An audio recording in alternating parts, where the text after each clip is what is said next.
여러분 안녕하십니까, 박상규입니다. 경기 부양을 위해 종합부동산세를 올리지 않고 전세 대란을 막기 위해 대출 규제를 완화하며 대대적인 내수 활성화 대책을 즉각 시행한다는 정부의 올 하반기 경제 운용 계획이 나왔습니다. 조직 폭력배들이 다시 기승을 부리고 있습니다. 특히 각종 SNS를 이용해 청소년들까지 끌어들이는 이른바 MZ 조폭들이 급증하고 있는데요. 그 원인과 실태를 집중 분석해 보겠습니다. 승재현 한국형사정책연구원 선임연구위원, 박지훈 변호사와 함께하겠습니다. 어서 오십시오. 안녕하십니까? 안녕하십니까? 네, 오늘의 첫 주제입니다. 이번 7월부터 시작된 올 하반기가 한국 경제의 중요한 변곡점, 바꿔 말해서 터닝 포인트가 될 것이라고 윤석열 대통령이 7월 4일 열린 비상경제민생회의에서 강조했습니다. 먼저 영상으로 보겠습니다. 올해 하반기는 위기를 극복하며 한 단계 더 성장해온 한국 경제의 저력을 보여줄 중요한 변곡점이라고 생각합니다.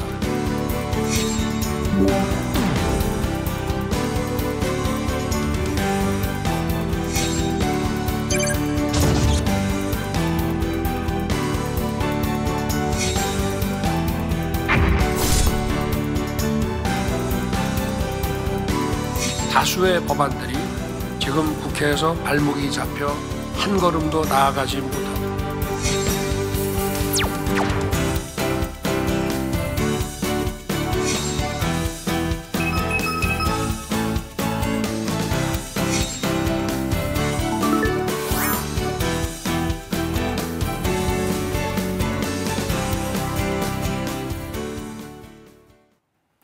올 하반기 우리 경제정책이 어디로 나갈지 그 방향이 제시됐습니다. 침체 일로를 걷던 각종 경제 곡선들이 위쪽으로 방향을 바꾸기 시작할 것이라는 윤 대통령의 관측이 나왔는데요. 직접 들어보겠습니다.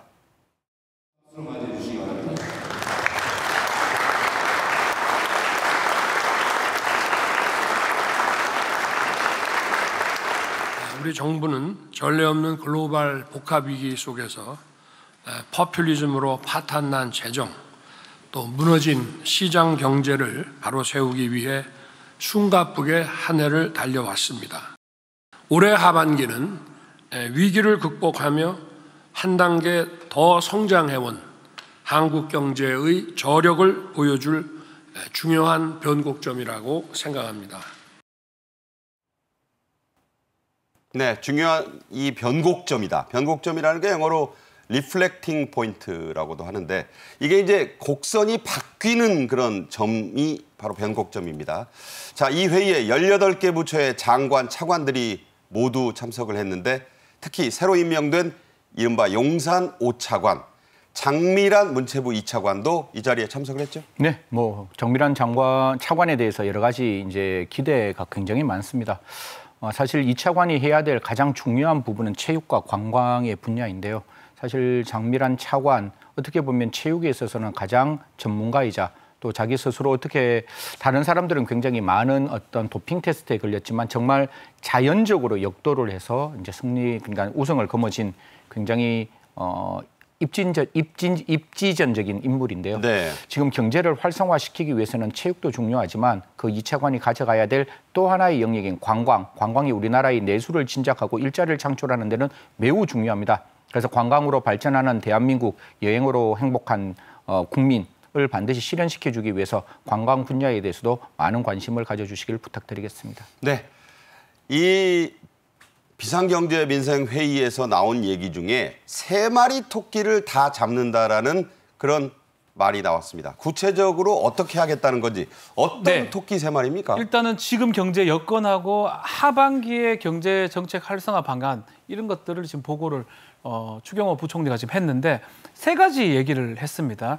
가장 중요한 거는 경제 활력을 되찾고 민생을 안정화시키면서 체질 개선. 뭔가 다 하긴 어려운데 이 세 가지를 같이 할 수 있는 여건을 마련해서 궁극적으로는 미래에 대비한 기반을 확충하겠다라고 지금 밝힌 상황이고요. 지금 상황은 조금 좋습니다.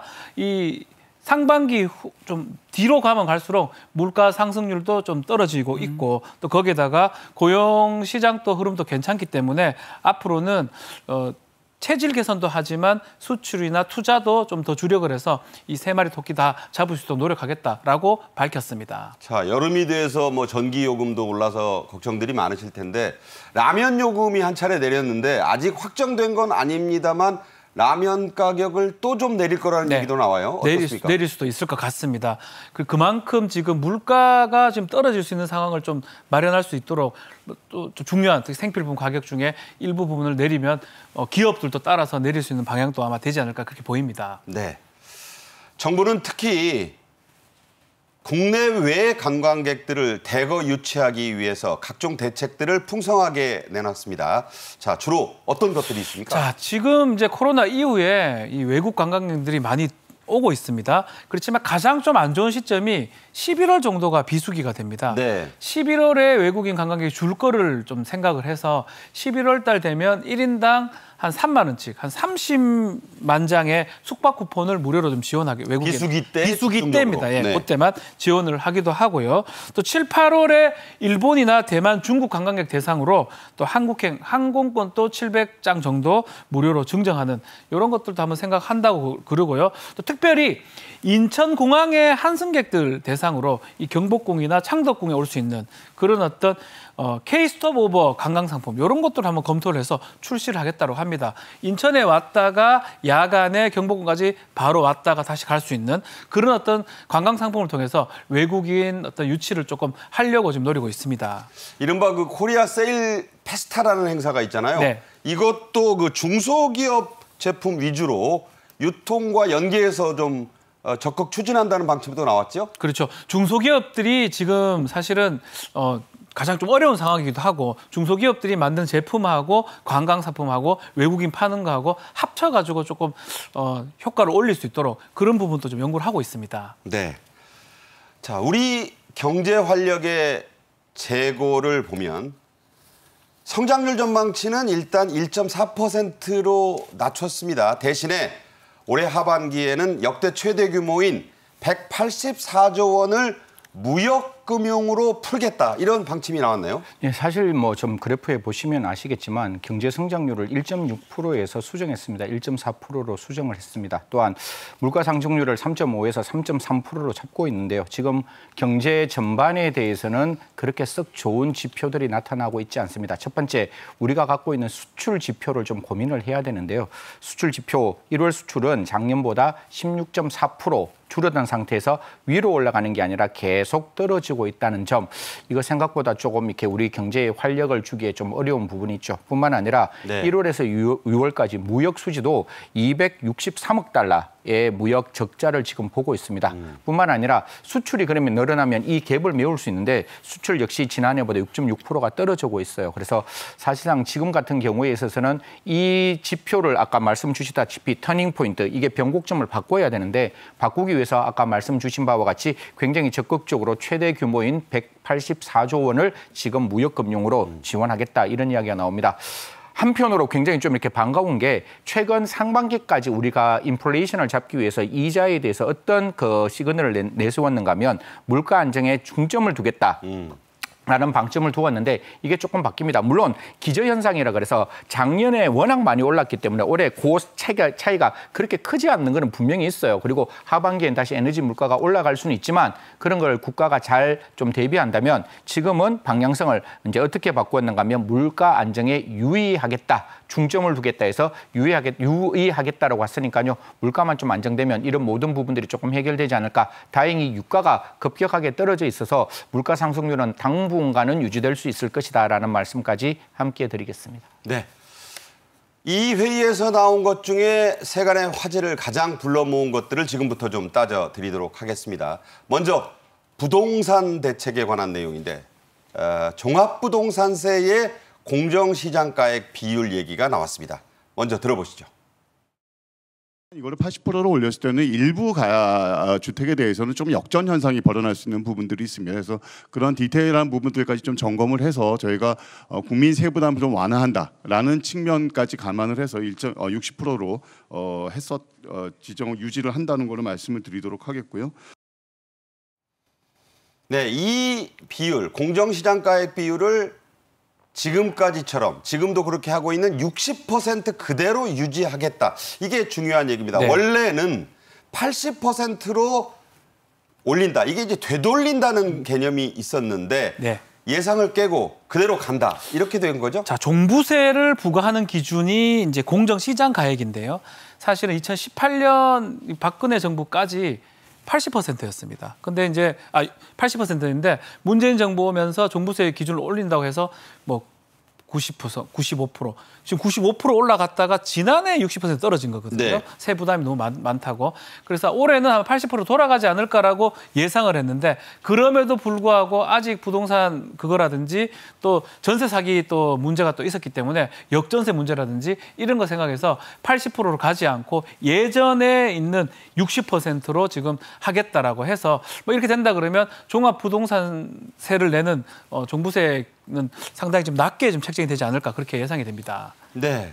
자, 이렇게 비율을 80%로 되돌아가지 않고 올리지 않고 유지한 가장 핵심적인 이유가 있을 텐데요. 그렇죠. 지금 가장 중요한 게 전세 사기 같은 것 때문에 많은 전세 피해자들도 발생했고요. 종부세가 많으면 소유하는 사람들이 또 팔게 되면 부동산 가격이 떨어지면 네. 전세하고 부동산 가격하고 반대 현상들이 일어날 수가 있습니다. 그런 문제점 때문에 지금 단계에서 이 종부세를 더 올린다는 건 무리라고 아마 정부는 판단한 걸로 같고요. 그래서 60%, 지난해 60%를 그대로 지금 유지하기로 한 것으로 보입니다. 네. 여기서 나온 얘기 중에 하나가 또 지금 역전세 얘기 나오고 그래서 역전세 대란 얘기가 나오니까 이 DSR 규제를 완화하겠다. 그러니까 깡통 전세를 막겠다는 대책이 또 나왔잖아요. 이게 또 중요하지 않습니까? 그렇죠. 이 종부세하고 관련돼서도 마찬가지로 대출 규제라든지 이런 것도 좀 막아야 되기 때문에 이 금융하고 봤을 때 안 맞는 부분을 맞추려고 하다 보니까 그대로 60% 유지하는 것 같습니다. 그래서 공정시장 가격 유지하면서 결국 세부담은 많이 줄어들 것으로 지금 보입니다. 네. 자, 좀 더 쉽게 얘기를 해보자면 보시는 것처럼요. 올해 주택 보유자들이 그나마 세금 걱정을 좀 덜 수 있다 이런 의미 같은데 그래픽을 한번 보면서 얘기를 이어가겠습니다. 네. 자, 작년과 올해 종부세 부담을 저희가 한번 비교를 해봤어요. 네. 네. 사실 뭐 강남에 있는 가장 대표적인 아파트 중에 하나인 엄마 아파트를 예를 들어서 지금 설명을 드리고 있는데요. 2022년에 한 채를 가지고 있는 사람이 한 300만 원 정도의 종부세를 부담했습니다. 네. 그런데 그 비율을 60%로 유지하면 64만 원 정도 되는 거죠. 어떻게 보면 거의 4분의 1 수준. 사실 236만 원 정도가 그러니까 낮아지는데 제가 한번 설명을 드려볼게요. 내가 집을 가지고 있는 거는 10년 전이나 20년 전이나 똑같은 그 엄마 아파트 한 채를 가지고 있는 실소유자라면 내가 잘못한 게 없는데 국가가 집값을 올려놓고 그게 종부세를 저렇게 올리면 도대체 내가 무슨 잘못을 저질렀길래 국가는 나에게 이런 세부담을 주게 되는 거야 라는 그런 어떤 국민들의 반감이 분명히 있을 수가 있습니다. 뿐만 아니라 종부세가 올라가면 양도소득세를 낮추어서 그 집을 팔고 다른 데로 갈 수가 있어야 되는데 양도소득세 출구 전략도 만들지 않는 상태에서 오로지 전 정부에서는 종부세만 올렸기 때문에 그 집을 가지고 있는 1인 1주택자 실수요자들의 입장에서는 너무 황당했던 거죠. 그래서 저 비율을 60%로 유지하겠다는 것이고 서울에 있는 용산구의 뭐 한가람 아파트 보통 9평이죠. 84평인데 166만 원에서 58만 원으로 유지되고 있습니다. 결국 집을 가지고 있는 사람에게 지금 물가 인플레이션 때문에 세금이 다 인플레이션 그 자체가 세금이잖아요. 그 세금이 뺏기고 있는 상황에서 원칙적으로 좀 가계의 소득이 늘어날 수 있는 부분 분명히 있다. 어떻게 보면 경제 활력도를 올릴 수 있는 방법이다. 이런 말씀 드리겠습니다. 네, 마포구의 마포 레미안 푸르지오를 예를 들었을 때는 더 그 차이가 확연해지죠. 151만 7,760원을 22년에 냈었는데 이게 26만 원 정도가 되니까 무려 83%포인트가 세부담이 줄어들고 강동구의 유명한 아파트 중에 하나인 고덕 레미안 힐스테이트는 27만 4,750원 냈는데 자 0원이 된다. 어떤 뜻입니까? 그렇죠. 이 세금 자체가 사실 많이 내는 사람들은 더 많이 부담을 하게 되고요. 적게 내는 사람들은 더 적게 부담을 합니다. 이 적용 자체가 누진적으로 많이 되기 때문에 그러다 보니까 이 비율도 비율이지만 이 면적이 좀 적거나 금액이 크지 않는 곳은 이 세금 자체를 아예 안 내는 경우도 생길 수가 있고 그만큼 세금 부담이 줄어드는 효과를 볼 수 있을 것 같습니다. 자, 이렇게 하면 당연히 세수가 크게 줄어듭니다. 그런데도 정부가 과감하게 이런 정책을 펴기로 한 이유.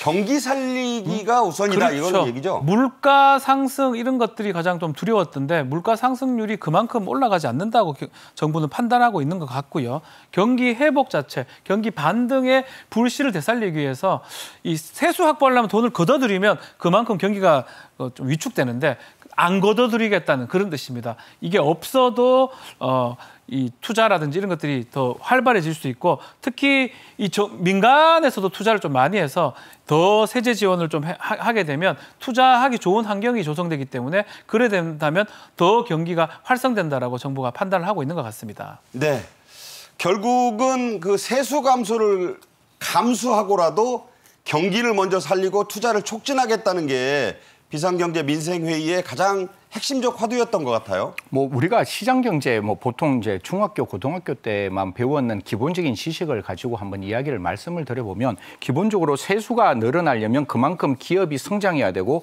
국민들이 가지고 있는 그 수입이 많이 늘어나야 또 세수가 늘어나는 거잖아요. 근데 이게 경제가 활성화되지 않는 상황에서 저 부동산에 있는 세수만 올려가면 반대로 그 사회적인 어떤 기업과 가계의 그 활성화가 떨어지면 전체적으로는 분명히 제가 판단하기에는 세수가 더 줄어들 수가 있는 부분이 있는 겁니다. 그래서 이런 부분 때문에 국가는 적극적으로 세수를 낮추면서 경기 부양을 하겠다라고 이야기를 하고 있는 겁니다. 네.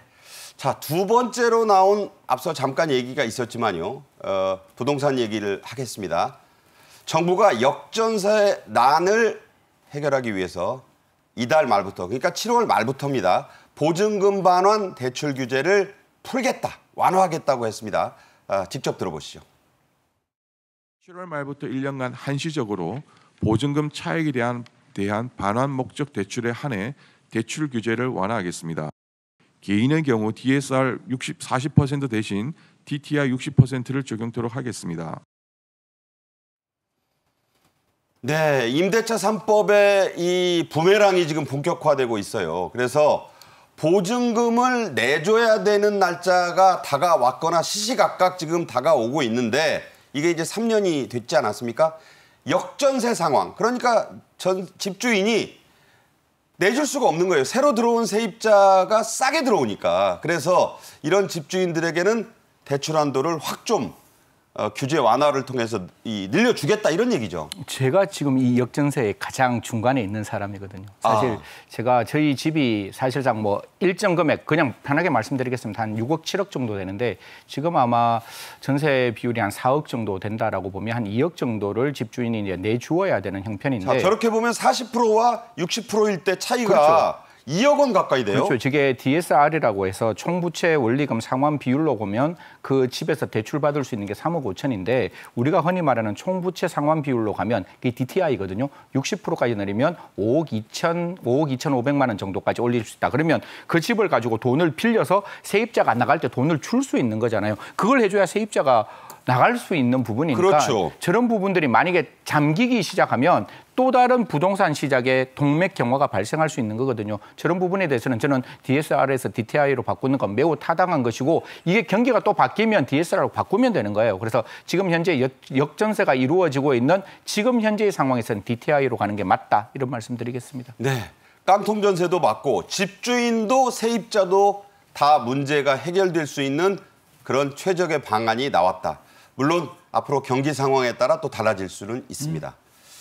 그리고 청년과 신혼부부들에 대한 주거 지원도 강화가 됩니다. 전세 자금에만 44조 원을 공급해 줄 예정이라는데 네. 이게 이유가 뭐죠? 자, 청년 신혼부부들이 주택을 구입하기에는 상당히 어렵습니다. 그래서 대출을 하지 않고는 어려운데 그래서 특별한 어떤 좀 저리의 대출이나 이런 것들 버팀목 그리고 디딤돌 대출이라고 하는데요.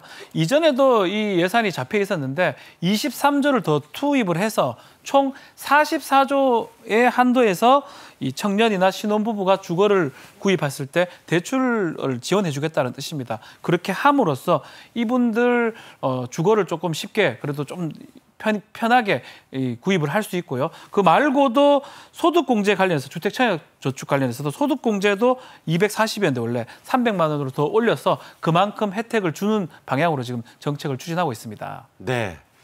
자, 중요한 얘기가 또 있습니다. 부모가 자녀에게 결혼 자금을 좀 주고 싶은데 증여세 공제 한도가 이게 10년 넘게 5천만 원으로 못 박혀 있었어요.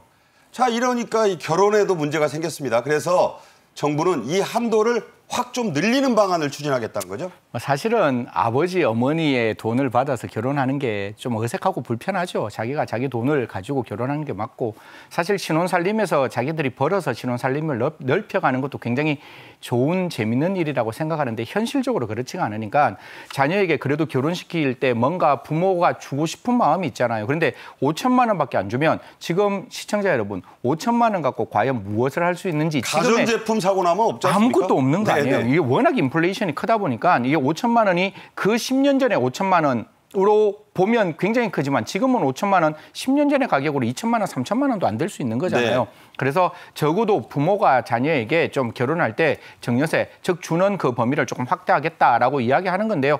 지금 결혼도 해야 되고 또 출산도 장려해야 되는 부분에서 이런 부분도 좀 낮추어주는 거 필요하다고 봅니다. 지자체에서는 오죽했으면 지자체에서 좀 이렇게 미팅을 만들어서 어떻게 보면 자만추, 자연스럽게 만남을 추구하는 것을 조금 어떻게든지 인위적으로 만들어 보겠다라고 이야기하고 연 2022년에 46조를 저출산 예산에 지금 우리가 투여를 했습니다. 그럼에도 불구하고 출생이 늘어나지고 않고 있는 상황에서 이런 부분에 대해서도 좀 국가가 세심하게 들여다보는 것 저는 좋은 정책이라고 말씀드리겠습니다. 네, 아직 확정은 안 됐지만 한 1억 5천 정도로 1억 원 정도 더 늘리는 방안을 적극 추진하고 있다고 하니까 관심 있는 부모님들이 좀 있고 청년들도 좀 힘을 얻지 않을까 그런 생각을 해보게 됐습니다.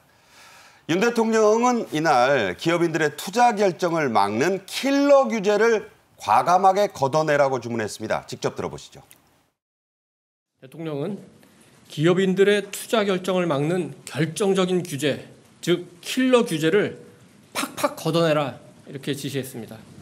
대통령은 규제가 전혀 없을 수는 없고 기업들도 규제 때문에 불편을 해도 꼭 필요한 투자는 할 수 있지만 투자를 아예 못하게 만드는 아주 결정적인 킬러 레귤레이션은 없애줘야 된다면서 그래야만 민간 투자가 활성화되면서 미래 성장 기반도 마련되고 국가의 풍요와 후생을 보장받게 되는 것이라고 말했습니다. 네, 대표적으로 꼽히는 것들이 화평법과 화관법입니다. 네. 그냥 들으셔서는 잘 모르겠는데 어렵죠. 쉽게 좀 설명을 해주시죠. 요즘에 킬러라는 용어들이 좀 많이 나오고 있는데 킬러 문화부터. 네. 킬러 규제라는 거는 기업이 도저히 피할 수 없는 그런 규제들을 킬러 규제라고 하고요. 이 기업 사회에서 화평법, 화관법을 많이 문제를 삼고 있습니다. 화평법은 줄임말인데요. 화학물질 등록 및 관리에 관한 법률의 줄임말입니다. 화학물질 관리 및 등록에 관한. 그리고 화관법은 화학물질 관리법입니다. 네. 그 두 가지 법률이 가습기 살균제 사건을 계기로 만들어졌던 법률인데 이 경영자라든지 처벌 조항이 좀 많이 어렵게 만들어놨습니다. 네네. 그런 부분 때문에 이 화학물질 제조하는 업체라든지 상당히 어렵다. 이 법률은 좀 바꿔야 되는 거 아니냐 계속 문제 제기가 됐었고 이런 어떤 질적으로 좀 어려운 법률에 대해서 바꿔주겠다라고 이런 것들이 킬러 규제라고 정부는 보고 있는 것 같고요. 이런 법률을 개정하겠다라고 지금 얘기를 하고 있습니다. 화평법과 화관법이 네. 대표적인 대표적인 킬러 규제다. 네, 킬러 규제라고 해서 이것을 과감하게 좀 걷어내라 이런 지시가 대통령으로부터 있었습니다. 자, 이렇게 킬러 규제로 거론된 또 다른 게 있습니다. 바로 대형 마트의 의무 휴업일과 중대재해처벌법인데요. 자, 여기에는 어떤 문제가 있습니까? 그냥 앵커께 여쭤볼게요. 앵커 만약에 큰 대형마트가 문을 닫았어요. 문을 닫으면 대형마트에 살 물건을 사기 위해서 집에서 많이 떨어져 있는 재래시장에 가본 기억이 많으십니까? 많지는 않아요. 그렇죠. 그러니까 찾아는 가긴 가는데 네네. 쉬었다가 아예 그 대형마트를 또 가는 사람들이 그렇죠. 더 많죠. 그래서 지금 이제 우리가 다들 기억하시겠지만 월에 2번 쉬어야 되는데 아마 제가 알기로는 둘째, 넷째 저도 이제 가보면 문을 닫힌 게 기억해서 일요일 좀 쉬고 있습니다. 그러면 그게 일요일 쉬면서 이제 무슨 효과가 있어야 되는가 하면 재래시장의 그 수요가 늘어나는 게 입증이 되어야 되는데 재래시장에서 그 수요가 늘어나는 게 입증이 안 되어 있는 상황. 이다 보니까 어떤 느낌이 드는가 하면 재래시장은 재래시장대로 뭔가 활성화되는 또 다른 대책이 필요한 것이지 이렇게 그 대형마트가 둘째, 넷째 쉬는 것만으로는 재래시장의 활성화가 이루어지지 않는다는 게 보였다는 거예요. 그래서 두 가지 측면을 강조하는 겁니다.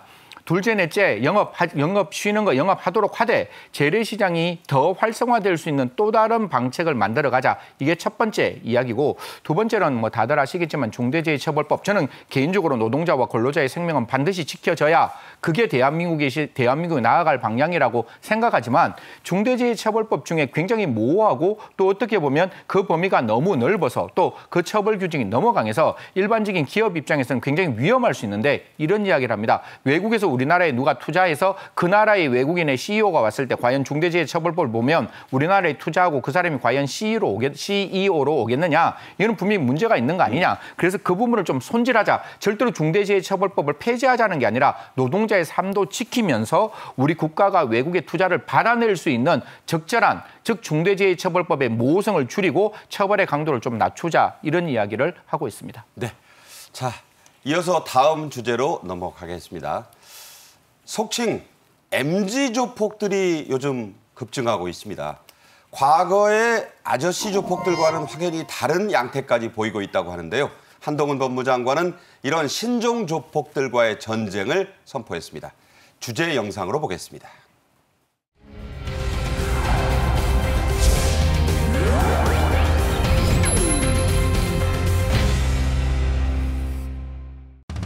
폭력 조직들이 계파를 초월해서 온오프라인상으로 또래 모임이라는 것을 개최해가지고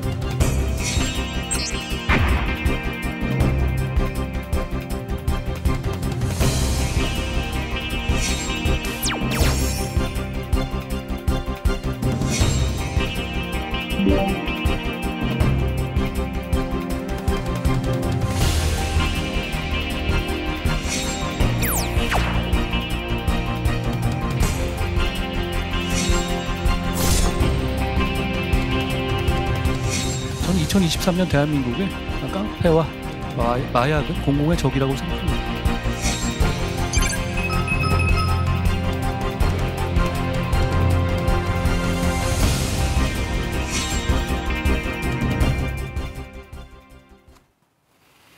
최근 검찰은 2020년 하얏트 호텔에서 난동을 부렸던 폭력 조직원 39명을 사법 처리했다고 밝혔습니다. 자, 대체 어떤 일 때문인가요?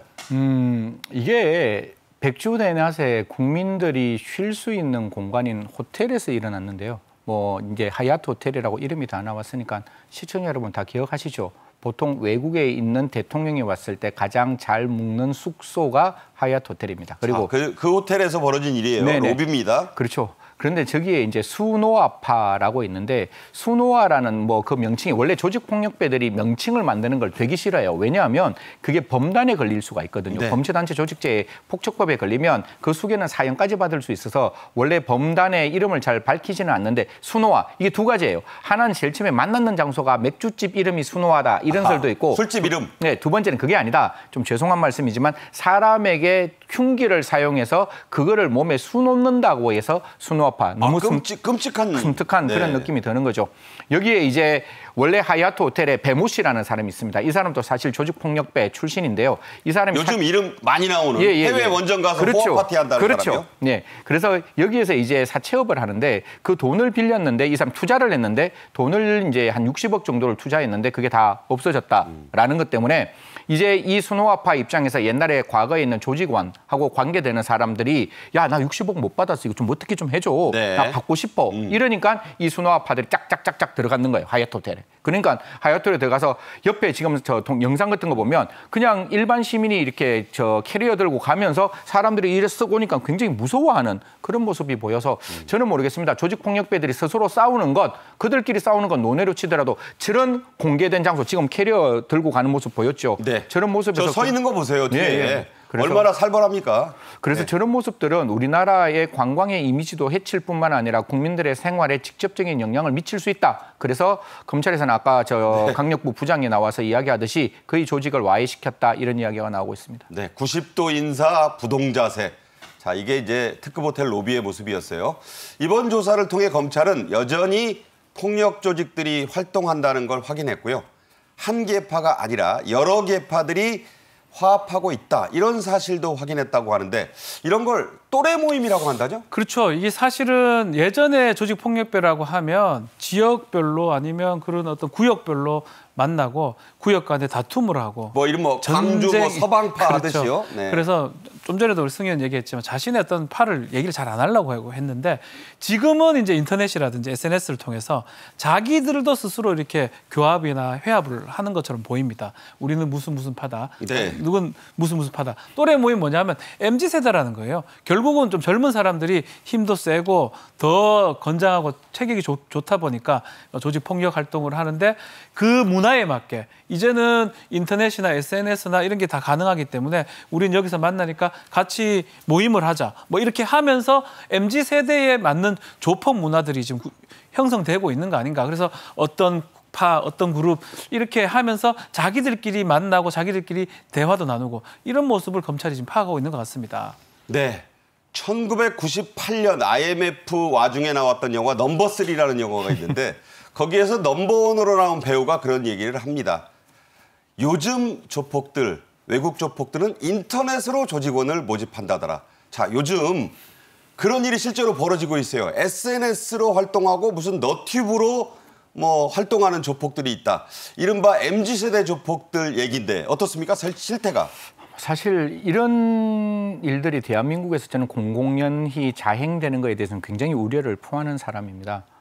조직폭력배들이 국민들의 삶 영역 속에 직접적으로 와닿아 있는 건 저는 분명히 반대하는 사람입니다.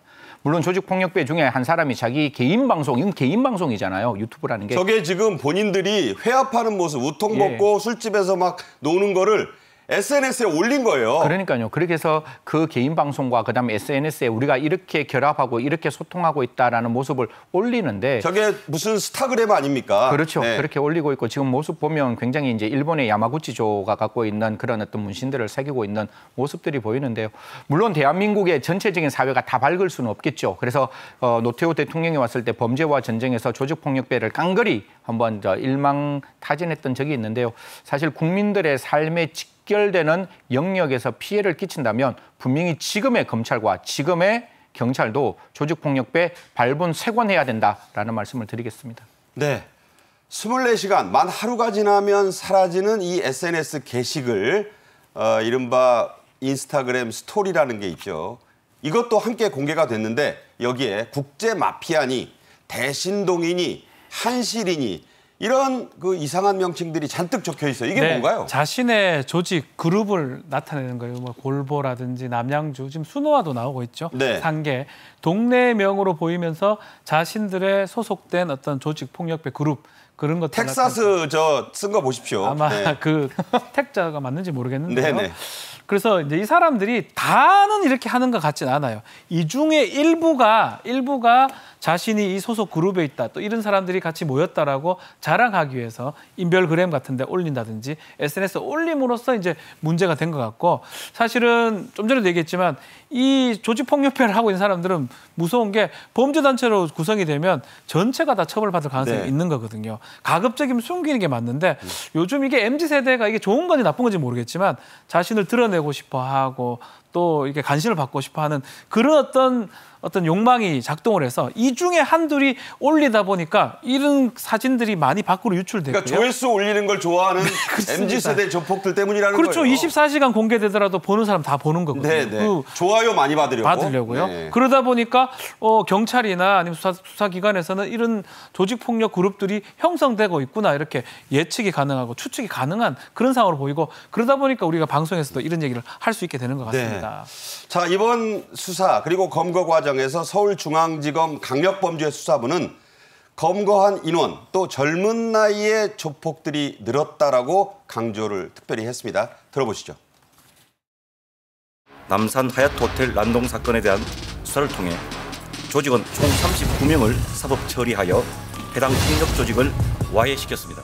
소위 MZ 세대라고 볼 수 있는데 폭력 조직들이 이제 계파를 초월해서 온오프라인상으로 또래 모임이라는 것을 개최해가지고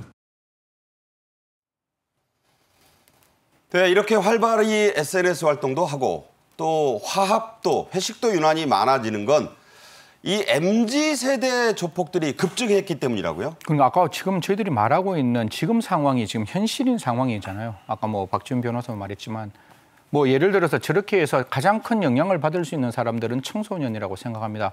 이 사람들이 이렇게 화려하게 인생을 살고 있구나. 이렇게 멋있게 살고 있구나. 아닌데 그래서 청소년들이 아까 말씀 주셨다시피 넘버 3에서 인터넷에서 저렇게 가져가는 것 그런 상황에서 아이들이 거기에 물들 수 있다는 생각을 가진다면 지금 검경 똑같습니다. 경찰도 그렇고 검찰도 그렇고 저 사람들 사진 다 가지고 있는 거 아닙니까? 그리고 네네. 분명히 조직폭력배면 아까 말씀드렸다시피 폭처법상의 범단이 되면 그거 분명히 발본색원에서 없애야 되는 거 저는 맞다라고 생각합니다. 그래서 절대로 저런 모습들이 청소년들에게 악영향을 주는 지금 현재의 사태는 반드시 막아야 한다. 이게 검찰과 경찰이 해야 할 일이다. 이런 말씀 드리겠습니다. 네, 실제로 조폭 범죄 관련한 이 가담자들 가운데 젊은 사람들이 급증했다고 하는데 어느 정도인지 저희가 한번 그래픽으로 비교를 해봤습니다. 네. 올해의 경우 5월까지만 조사를 한 결과죠? 네, 조폭 범죄 관련해서 이거는 검거자 추이를 좀 분석을 좀 해보면 2018년도에 보면 10대, 20대는 뭐 100에서 830명 정도밖에 안 됩니다. 그렇지만 계속 늘어나가지고 2022년도쯤을 보면 이 10대, 20대가 1,030명. 거의 40% 육박하네요. 38.4%에 해당합니다. 네. 그만큼 올해는 지금 5월까지만 했는데도 372명. 상당히 많지요. 비율적으로 봤을 예, 때는요. 뭐 그러다 보니까 이 전체 조폭 범죄 추이 중에 뭐 기본적으로 10대, 20대가 많을 수 있지만 10대가 많이 증가했던 측면하고요.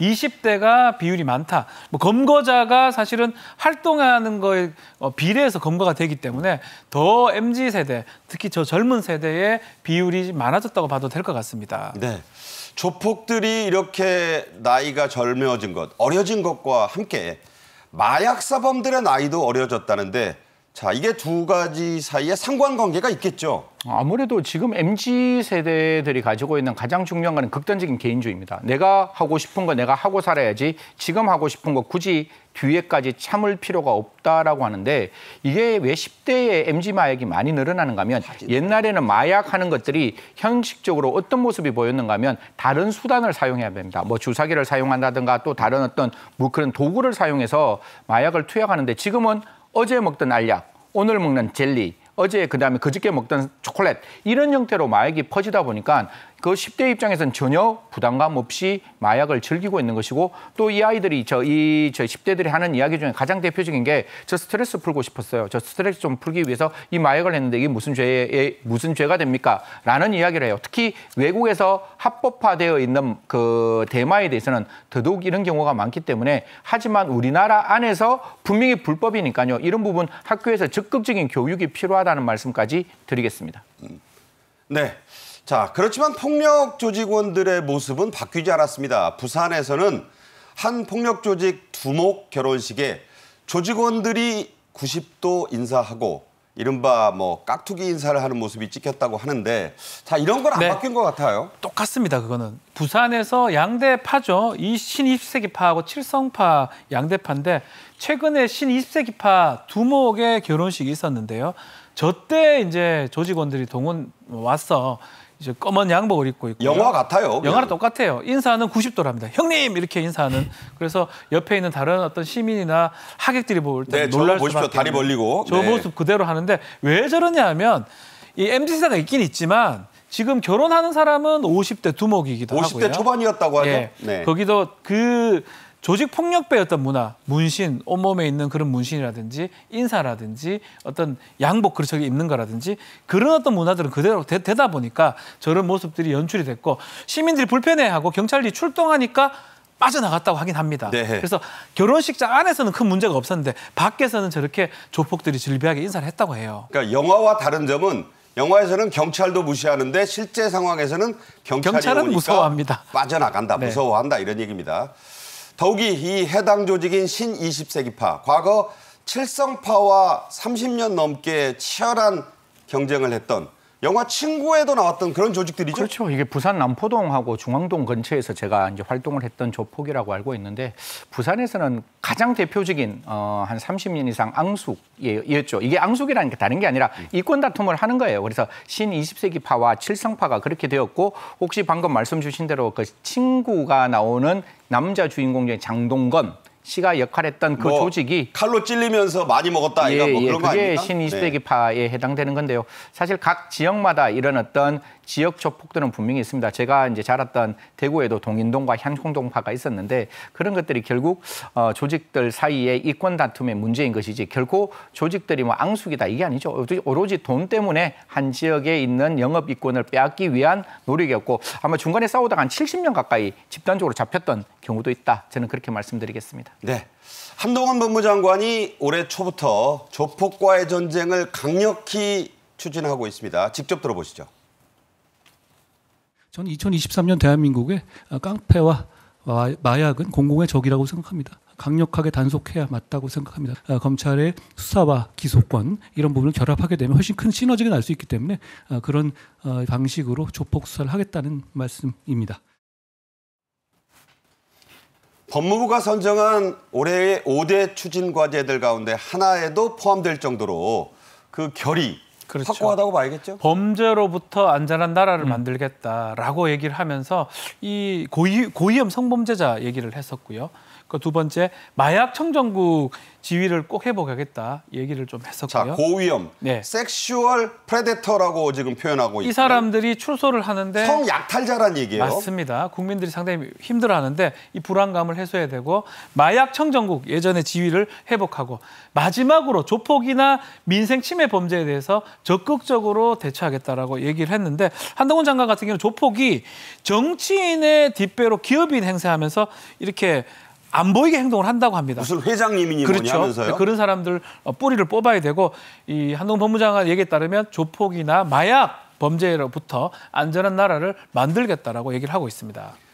세상 참 달라졌구나 싶은 얘기 하나 하겠습니다. 이렇게 젊은 조폭들이 늘어난 이유에는 이 조폭 출신인 유튜버들이 있는데 본인들 경험담을 화제로 해서 수억 원까지 번다고요? 그러니까 아까 제가 서두에 말씀을 올렸죠. 시청자 여러분께. 이게 유튜브들이 개인 방송이기 때문에 이 개인 방송에 대해서는 우리가 이야기하고 있는 방송에서 이야기하고 있는 여러 가지 제재들이 전혀 적용이 되지 않는 거죠.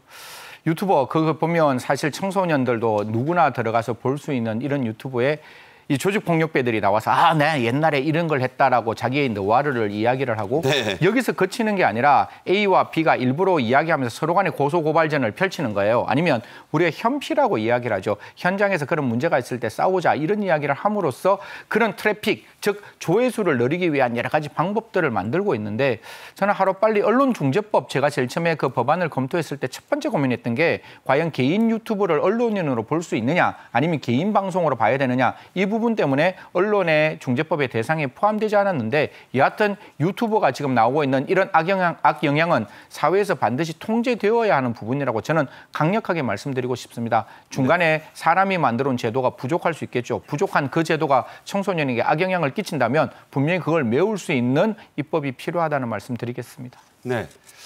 전국 시도경찰청에 전수조사를 해본 결과 폭력 조직원 출신들의 유튜브 활동이 크게 늘고 있다. 자료로도 지금 나타나고 있어요. 그렇죠. 조직 유튜버가 많이 늘고 있고요. 또 청소년의 조폭 가담률도 늘고 있는데 지금 보면 2018년도는 없었어요. 그렇지만 3명, 7명 2020년, 21년, 2022년에는 11명이 됩니다. 저게 근데 이 상당히 영향력이 있는 인플루언서들이에요. 지금 이거 말고도 별로 의미 없는데 하는 사람도 꽤 많아요. 네. 지금 11명은 상당히 많은 사람들이 구독하고 즐기는 어떤 유튜버라고 봐야 될 것 같고요. 이것 때문에 젊은이들이 보고 즐깁니다. 아, 재밌다. 그래서 이 청소년들이나 이런 사람들 조폭 가담률도 이 유튜버 때문에 늘고요. 문제는 이 유튜버가 지금 얘기했다시피 방송통신법 적용을 받지 않기 때문에 제한 없이 또 이 연령 제한 같은 거 걸어놔도 다른 데 피해 나갈 수 있기 때문에 이 사실은 뭐 어떻게 막을 방법이 별로 없다라는 게 문제입니다. 그러니까 사실 겉에 조폭이라고 써붙이고 하는 것도 아니고 네.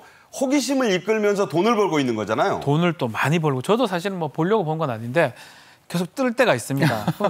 재밌게 해요. 자극시키면서 그게 문제입니다, 사실은. 자극시키면서 저게 거짓말 같기도 한데 허풍 같기도 한데 또 젊은 친구들 입장에서 보고 싶어 하거든요. 그런 것들을 좀 유도해서 돈벌이를 좀 하는 것 같습니다. 자, 이렇게 실시간으로 또 저녁에도 또 다시 꺼내볼 수 있는 이런 인터넷 방송의 특성상 청소년들이 이걸 보고 아, 동경심을 품고 한번 나도 저런 거 해봐? 이렇게 된다는 그 얘기가 있어요. 이게 또 통계적으로 나타나고 있습니다. 한번 보겠습니다. 네, 이 조폭 유튜버가 늘고 가담자도 늘고 있다 이런 얘기가 있는데 실제로 저 가담률 자체가 는다는 얘기는 어제 오늘 얘기가 아니에요. 맞습니다. 이게 뭐 제가 언제나 말씀드리지만 유튜버들이 이런 이야기를 할 때 제가 머릿속에 생각하는 거는 이 유튜버가 하는 내용들 있잖아요. 이 내용들이 정말 자기가 했던 범죄면 잡으셔야죠, 국가가. 이게 공소시효가 완성 안 됐으면 자기가 자기 스스로의 자기 범죄를 자백하고 있는 거잖아요. 좀 국가가 적극 좀 찾아서 이런 사람들의 이런 어떤 행동들의 무용담을 분명히 막아야 할 뿐만 아니라 아까 제가 말씀드렸죠. 연령 제한을 빵 걸면 어떻게 하는가 하면 부모님 휴대폰으로 인정받아가지고 다시 보기 시작하는 거예요. 네. 그래서 이런 문제가 있고 이거는 굉장히 제가 뭐 구글하고 아무런 상관도 없고 구글이 제 말을 듣지도 않을 수도 있는데 저는 구글이 갖고 있는 알고리즘 굉장히 상술이라고 생각합니다. 네. 무슨 말인가 하면 아까 박지훈 변호사님도 그렇고 저도 그렇고 한번 그 동영상 한 10초, 20초 딱 머물러 있으면 다음에 계속 그 동영상 뜹니다. 그게 뜨게 돼 있죠. 예, 그리고 뜨고 떠서 어떻게 보면 조폭에 대한 미화의 극단에 이르게 돼요. 아, 이게 정말 좋은 사람들이구나. 이 사람들 정말 필요하구나. 이거는 제가 봤을 때 구글이 갖고 있는 알고리즘의 최악의 문제라고 생각합니다. 거기에 머무르게 만들기 위해서 광고를 많이 보게 만들기 위해서 오로지 상술에 의한 알고리즘을 만들고 있는데요. 제가 봤을 때 그 구글이 모든 사람에게 함께 더불어 갈 수 있는 좀 이렇게 균형된 알고리즘을 만들었으면 좋겠습니다. 네, 구글도 좀 우리가 영향을 미쳐야 될 것이고요. 부모님들, 자녀들이 뭐 보고 있는지 오늘 한번 다시 보셨으면 좋겠습니다. 승재현 한국형사법무정책연구원 선임연구위원 박지훈 변호사와 함께 이야기 나눴습니다. 고맙습니다. 감사합니다. 오늘 저희 정책인 이슈가 준비한 소식은 여기까지입니다. 다음 이 시간에는 대한민국의 초대 대통령인 이승만 전 대통령의 기념관 건립 사업이 본격화되고 있는 가운데 원로 배우인 신영균 한주홀딩스 코리아 명예회장이 사유지 4,000평을 이승만 전 대통령 기념관 건립을 위해 부지로 기꺼이 내놓았다는 그런 뉴스를 중심으로 또 경북 칠곡에 6.25에서 큰 공을 세운 워커 장군의 흉상이 들어선다는 내용 등을 전해드리도록 하겠습니다. 시청해 주셔서 감사합니다.